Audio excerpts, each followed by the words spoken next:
up, Pal Fam, and welcome to Game 5 of the Women's World Chess Championship between the World Champion Zhu Wenjun and the Challenger Tan Zhongyi. My name is Paul Emanuel Labaradas, aka Paul Pal, and before I get to analyze this Game 5, I want to say happy birthday to my Mario bestie on X, Mario Key. He's just so onto Mario, and I cannot believe that he's like, oh my gosh, I'm so happy for him actually. In fact, I'm just 8 months younger than him and I cannot believe it. So yeah. So for a message for Mario Key, happy birthday, a super happy birthday, and I hope you'll mentor me some of those Mario stuff, and you'll always love Mario, and I hope you can bring more Mario love to us and for your fans. So happy birthday to you, and I'm so happy for your big day. So let's go celebrate with Super Mario! Happy birthday, Mario Key. Alright, so now it's game number 5, the last 2 games of the Women's World Chess Championship in Shanghai, China. Yeah, I'm just very excited. So yeah, so we're gonna find out how is it gonna happen, and I don't know what's wrong to me, but I'm sweaty. All right, let's begin. So Zhu Wenjun started with e4 and then c5, a Sicilian for Tan Zhongyi, and then knight f3, e6, d4, c takes, knight takes, a6, bishop d3, bishop c5, knight b3, bishop to a7, alright, castles, knight e7, c4, knight b c6, knight c3, knight e5, c5. So this c5 is gonna block this bishop diagonal, and maybe so I have to force to go on here, but then that's a bad bishop, and this bishop hasn't moved yet, so this is a problem for Tan Zhongyi. Wow. So it continues with knight 7 g6, bishop e2, b5, alright, attacking for en passant, but Zhu Wenjun refused, which is f4, knight c4, a4, b4, and then takes it. Alright, this seems interesting, I guess. Push pawn to, like, somewhat to take this one and take this one. Alright, so he takes this one and... oh, it's bishop. He left that one hanging, but still. And then b takes, of course, so there's now a problem. A doubled pawn, an isolated pawn, as long as it can be. Bishop to b7, queen to e2, castles, bishop d3, f5, takes it. But what if I go like e5? She can just go queen to e7. Oh wait, it can actually hear? Alright, give me 2 seconds. Let me just mute the volume. But I guess it will be heard anyway. Alright. So... what's next?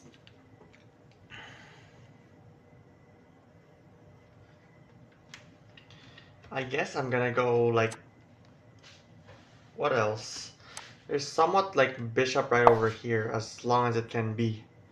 Alright, let's go back to e takes, bishop e3, queen c7. So now all of those are taking over this diagonal.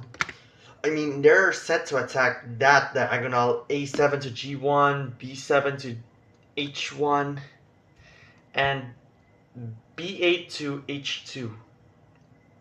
Well, it makes sense, alright. But then, I've heard about those commentators. Some say it's an interesting move or something because Zhu Wenjun took the free pawn. And then rook fe8. Huh. Well, I guess it's maybe because of this as well, like trying to take this one and then he gets to go for it, and yeah.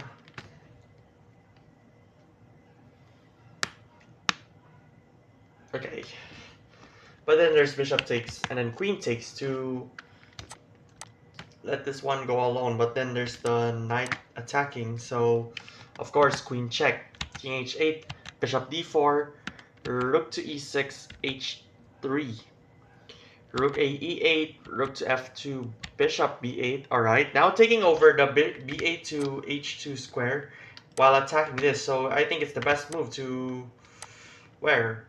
Maybe here? He can probably go here to attack this one. But then this knight is in danger. And there's absolutely no way that that knight can defend the f4 right on the next move. So interesting choice. But then there's rook a f1, and then they exchange with basically an equal value. Though he's now one rook down, but that doesn't matter. By the way, with rook e1, rook f1 takes queen to e4. This is where it seems that it says Zhu Wenjun is winning, but I forgot where did Tan Zhongyi made a mistake. But let's find out. King g1, queen b1. All right. King h2. Wait. If I go queen b1 and then I go king f2 instead, what's gonna happen? It cannot be right there. But nothing is good. The only good move is f4, so it's a threatening to mate in there and then takes this one over. So the good only one is take it and then take this one back. But what if not? What are the good moves to take this one? So basically, king f2 is probably a mistake because f4, queen to f1, and this knight has to let go of it. So yeah, queen takes b3. Alright, let's go back to queen b1, and then Zhu Wenjun went to king h2 to undercover, but yeah. But wait a second, I've wondered about this. Queen to e1 instead, and then she goes king to h2. It's a bit useless? I don't know. f4 and threatening maiden here. Some say it's a winning now for 10 on this position. And then queen. And then queen to f5, maybe? Yeah. Alright. Let's go back. Rook to e1, and then queen to d5, h6, knight to d2, rook check, king g3, queen e1, and then bishop f2, queen to e2, queen d4, rook to d1. So now there's more pieces pressuring the position on d2, the d2 square. So of course, Zhu Wenjun has to go bishop e3, and then king h7, a5, rook e1, bishop f2, rook to d1, bishop e3, rook to e1. Is this a quest for a draw? But apparently there's now like a pass pawn right over here. And one on the way, I might say. So knight c4 continues to move, and then rook a1, knight to d6, rook to a2. Alright, threatening this. Of course, they're threatening. Tan Zhongyi threatens that. And the only good move is bishop f2, which Zhu Wenjun does it. So queen e6, queen to f4, king g6, king h2, queen f6, knight c4, king h7, bishop d4, queen e6, knight d6, queen g6, queen f3, f4, a6, rook takes, queen takes. All right. So this is where I feel a bit like confused, but instead of like, of course f4, but I do not understand. I can just do that later. I can just probably go knight to c4, and then maybe somewhat she's gonna attack me, and then leave this. Oh, it's so it could have been the one. So I guess I can just like takes this and takes this one back, which is a problem. So yeah, and then if I take this one, she's just gonna go rook takes a5, and so on and so forth. Maybe knight c4, or I can think of queen to f5, so that if she takes this one back. That is a problem because it's a battle between two minor pieces between rook, which is a problem. Alright, a6 was the next move, and then it takes it.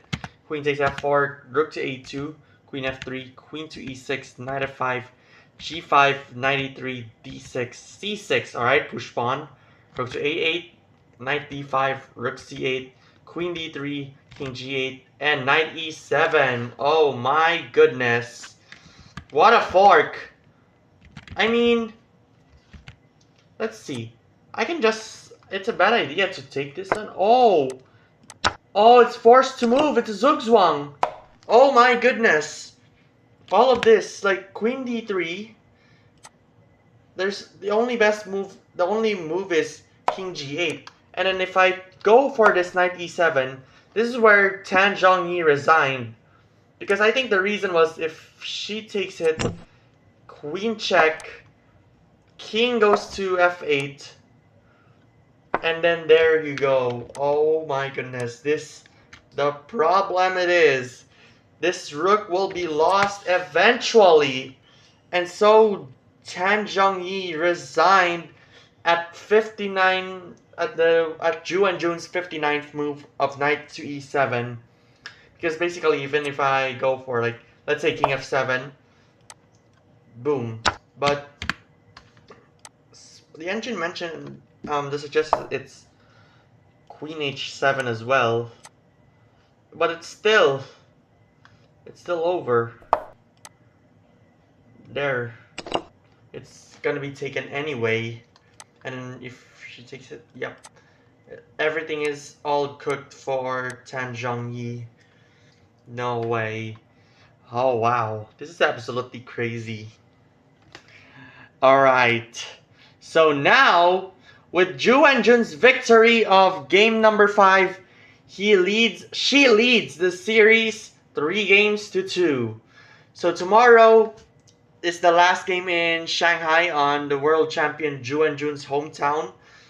And then I believe there will be a 2-day break because they're gonna go now to the challenger's home court, which is Chongqing. So we're gonna find what's gonna happen, and I think Game 7 will be on April 13, I suppose. So yeah, look forward to that. But that should be the end of our post-game analysis of Game 5 of the Women's World Chess Championship. Zhu Wenjun emerged victorious and leads the series 3-2. Thank you so much for watching, Pal Fam. Don't forget to subscribe and follow my other socials on Twitch, X, Instagram, Threads, and Facebook. Oh yeah, we're also showing this on Facebook, by the way. And once again, happy birthday to one of my Mario besties on X, Mario Key. And yep, Mario Key is just 8 months older than me, so but I'm still happy for him or her or there, but it doesn't matter. Alright, that's it for me. This has been Paul Emanuel Aparatos, aka Paul Pao, Arena FIDE Master and 6-time Wheeler of the Week, saying goodbye for now.